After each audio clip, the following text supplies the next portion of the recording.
celebrate me, Arthur and Noel. I am worth celebrating. I am worth everything. I am unique. In the whole world, there is only one me.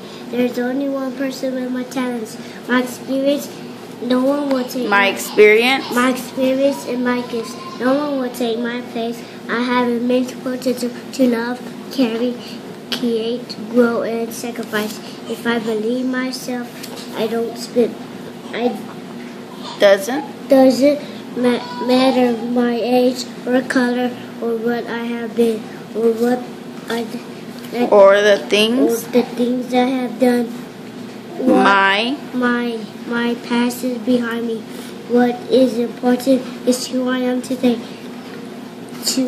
And what is real. What I will become tomorrow. I am accepted. I am okay. This is my time and place. My place. So I love myself and I nourish the seeds within me. So I celebrate me. I begin now. I start anew. I give myself a new birth today. I am me, and that's I need to be. I need to be.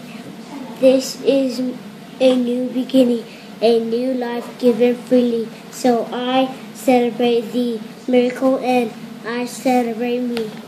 Good job.